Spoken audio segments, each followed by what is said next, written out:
My fiancé said, "My friends think you're not good enough. Let's call off the wedding." I calmly replied, "All right, it's up to you."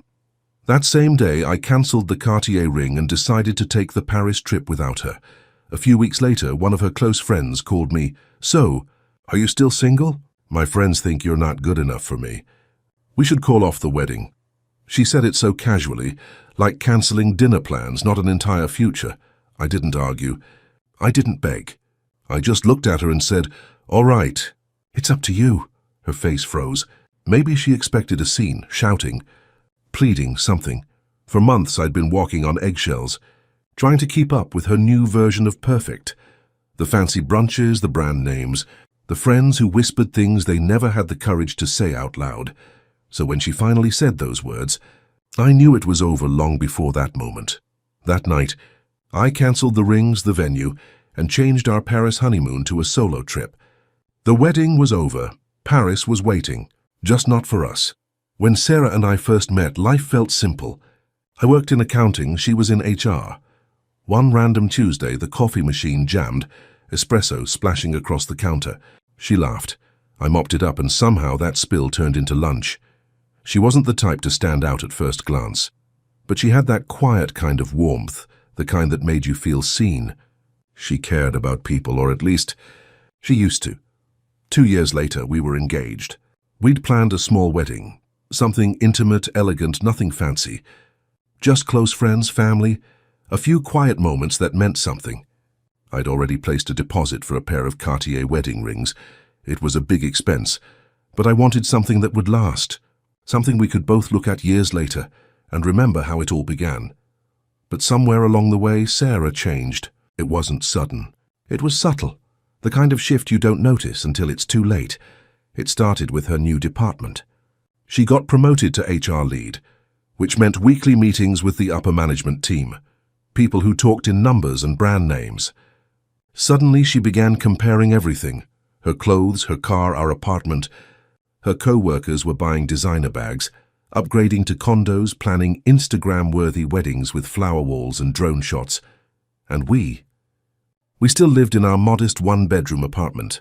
Cozy, clean, nothing extravagant. I was proud of it. She wasn't. Sarah kept comparing us to friends, co-workers, and what everyone else had: houses, cars, weddings. Over time, these comments became habits, comparisons wrapped in small talk. Maybe we should move somewhere nicer. Everyone's talking about hiring a luxury planner, not just a regular one, or the one that stuck with me the most. Sometimes I feel like I'm the only one putting effort into our image.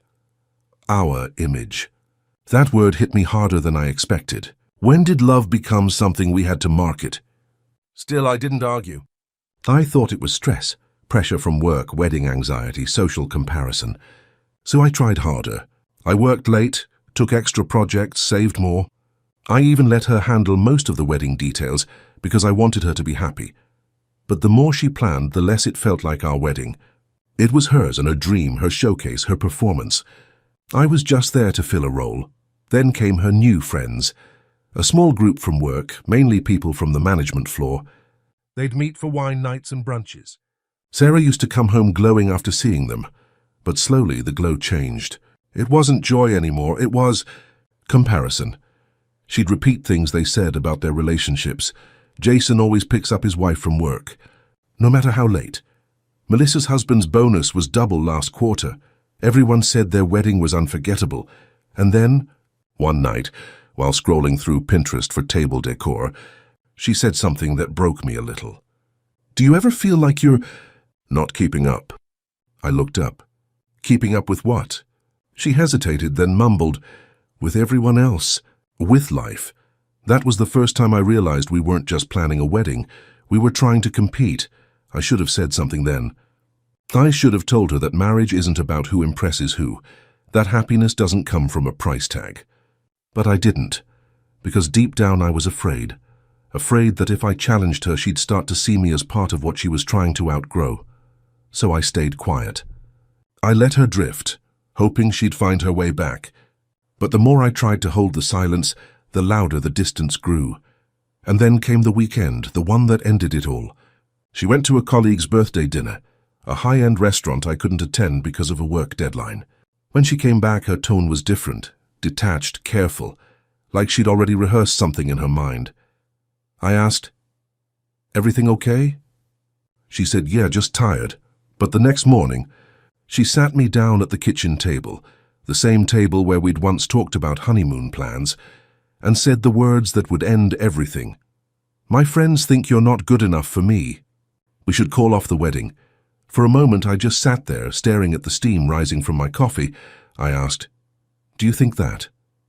She didn't answer right away. She just looked down at her hands, the same hands I'd imagined holding during our vows, and whispered, "Maybe." I nodded slowly. "Then that's all I need to know." Her eyes widened. "That's it? You're not even going to fight for this?" I looked at her, really looked, and for the first time I saw someone I barely recognized. This wasn't the Sarah who stayed up with me when I worked late, who used to laugh over instant noodles at midnight. This was someone else, someone who measured love in status updates and ring prices. So I said it again, calmly. "If you think I'm not good enough, then this wedding shouldn't happen." She blinked, surprised by how steady I sounded. Maybe she'd expected begging, tears, drama, but I had none left to give. I stood up, rinsed my coffee mug, and added softly, "I'll cancel everything by tonight." That evening, I opened my laptop and clicked on the wedding folder. My chest tightened when I saw the email from Cartier. I hovered over the keys for a second, then typed, "Please cancel the order." A few clicks later, it was done. Just like that, a whole future was gone. The next morning, I called the travel agency. "Can I change the honeymoon booking to a single traveler?" The agent hesitated. "Sir, it's for 2 to Paris, right?" "Yes," I said, "but only one is going now." By noon, everything was sorted. The wedding was officially over. That night, Sarah came over to pick up some of her things. The apartment felt different, heavier, quieter. She walked in slowly, scanning the room like she was seeing it for the last time. "I didn't think you'd actually cancel everything," she said quietly. "You said it was over," I replied. "I'm just respecting that." She looked almost hurt by how calm I was. "You don't even want to talk about it. What's left to say?" I just thought, "That I'd beg you to stay?" I asked, meeting her eyes. She swallowed hard. "I thought you'd at least care."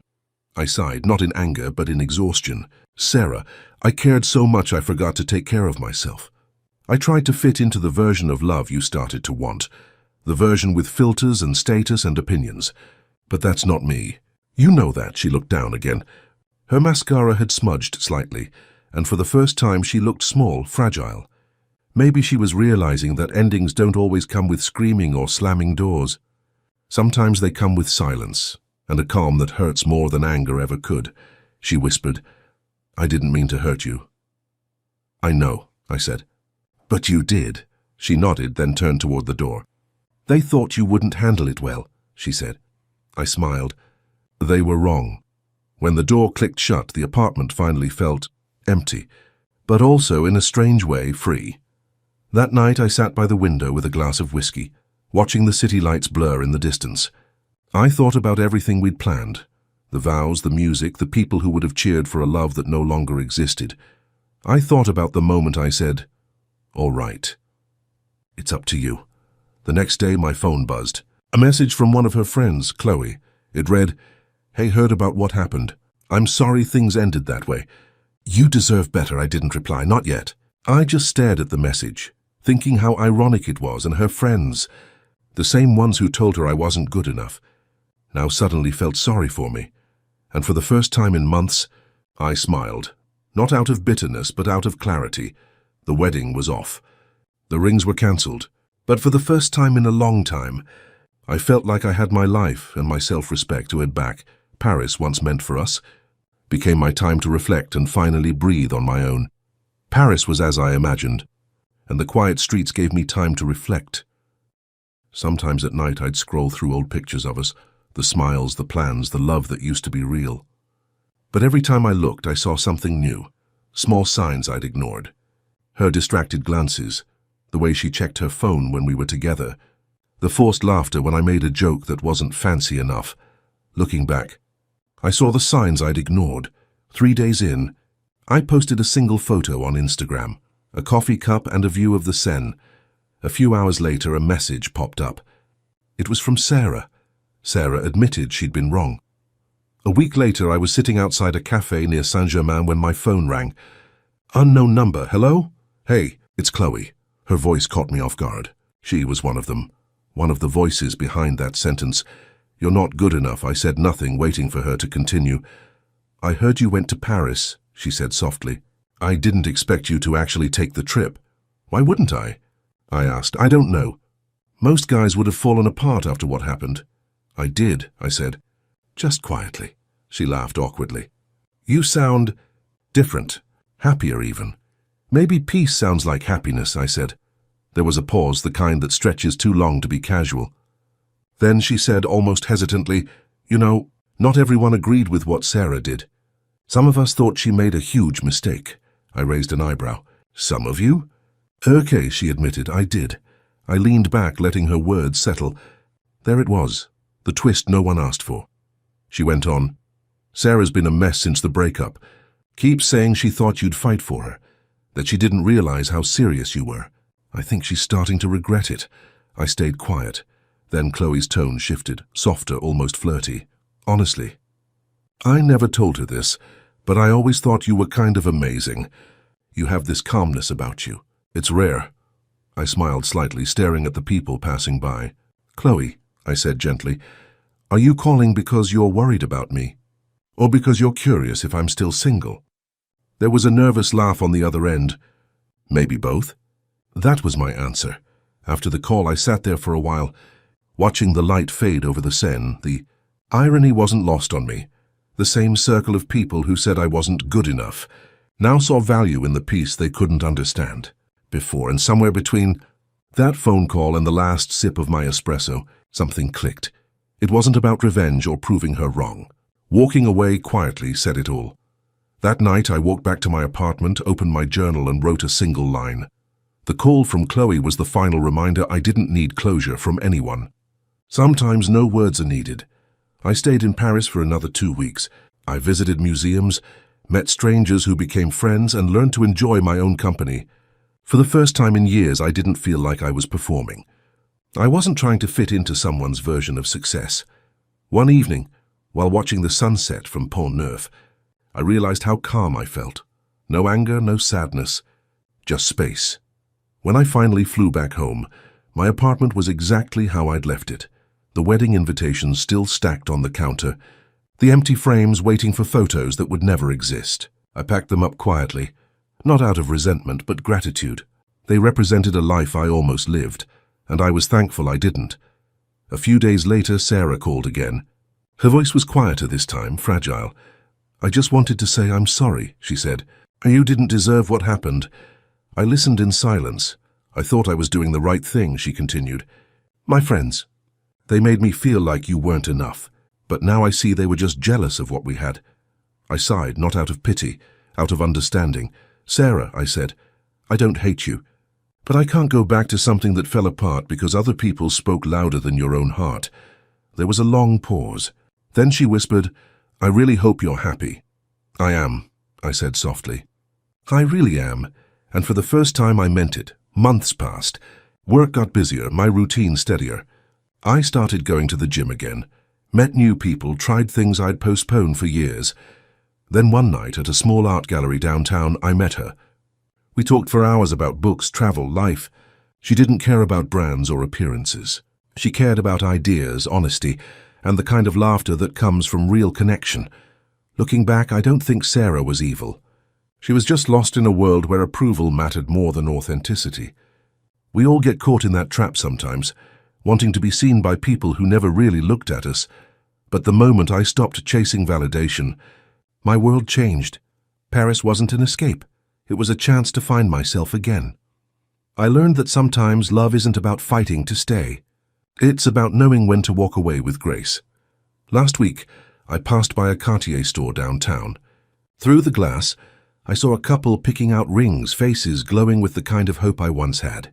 For a brief second, I smiled, not because I missed it, but because I finally understood something. That ring was never meant for her. It was meant for the man I was becoming, the one who knew his worth. I walked away, hands in pockets, feeling light and unbothered. Sometimes, I thought, the most beautiful endings are the ones that lead you back to yourself.